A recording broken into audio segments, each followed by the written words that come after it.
Thank you very much. I too am very concerned with this idea of a windfall tax for anyone at the expense of the public.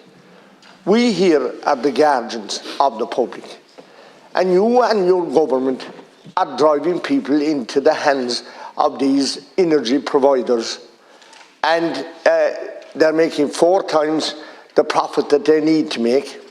I don't begrudge, I've operated in business too. You do need to make a profit, and a fair profit. But to punish people to the extent and take so much off of them that you're obliged in, or you find yourself giving back energy credits, that's not the way to run a house at all, Minister. You should have control. You have an energy regulator. You have no account of him. He's doing what he likes, or he's doing nothing at all. And your Minister, Eamon Ryan, who's supposed to be his boss, he don't care. He closed down Bornemona where we had state-owned fuel. And in the blink of an eye. And here you are now driving people into these fellas' hands enticing with grants to put in heat pumps or what have you, and you're only cadmium, Minister, and you're not being fair. And we are the guardians of the public out there, and what you're doing is criminal. I say to you, it is criminal what you're doing. No account of the regulator, no account of the minister that's in charge of the regulator, doing nothing at all, and we're here discussing how we'll manage a windfall tax. God Almighty, John Corley, it is a sad state of affairs that this is what our country have come to, and that this is what you're doing to the people of Ireland, our own people. This is what you're doing to them. You're a shame, a crying out shame for doing this. There's no law or order to what you're doing at all.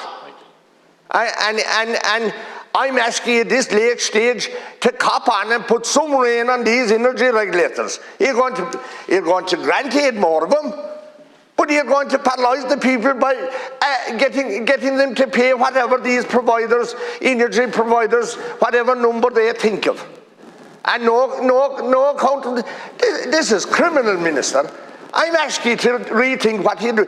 Do we think that you're cutting the people out there with, we'll give you energy credits, we'll give you 150 now, and we'll give you 150 later on.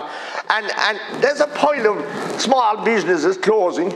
I gave an example of a lady in Mid-Kerry who had a small cafe, and she closed it down the week before last, because she was paying €100 a day for electricity. Her bill for 48 days was 4,800, and she's closed, along with many others. I tell you, Minister, it's very wrong what we're doing here, or what we can't stop it, because Fianna Fáil and Fine Gael and the Greens have joined to do this to the people of Ireland. This is one of the worst acts that he have carried out. This chamber should be full here tonight to discuss what's going on, because it has such a massive effect, the repercussions that it has for every man, woman and child. And you're talking about using electricity and use more electricity. And just to give you one example, there's such a thing as HBO. If you were worried, hydro-treated vegetable oil, and all he needs to do is to take the tax off of that, and he'd reduce emissions for everyone that he used that by 87%. And they could use the same vehicles. They could very minor adjustment to their fuel pumps, the pumps for driving the radiators inside their houses. The same oil tank, pour the vegetable oil in, and that's all the modification they need to do. You can pour it straight into a diesel car and drive on, no change in the world. But what are they doing? He's taxing those people.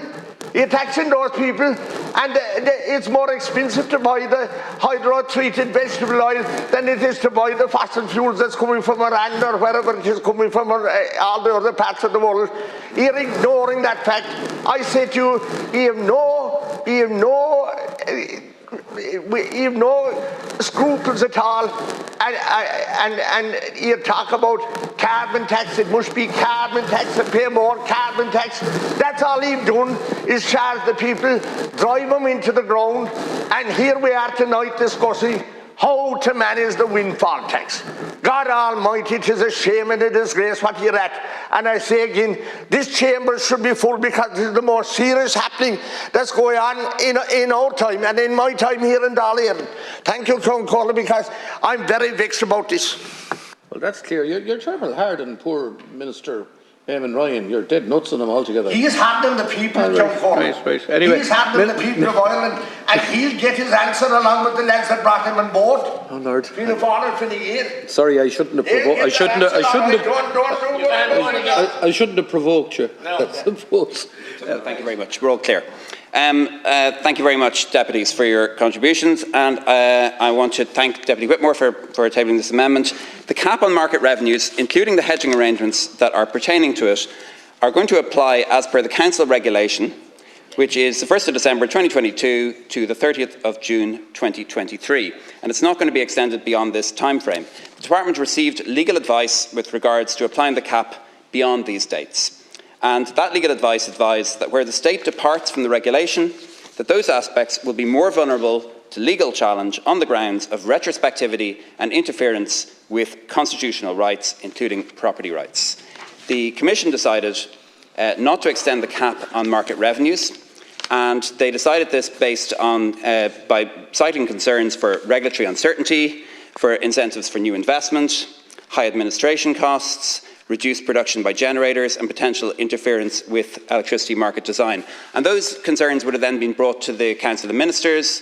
Council of Ministers would have looked at those and approved that and decided on that time period. So in conclusion, regarding this amendment, Ireland is not going to extend the cap on market revenues as a national measure, and for that reason I'm not proposing to accept the amendment. Thank you. Healy-Rae? Yeah,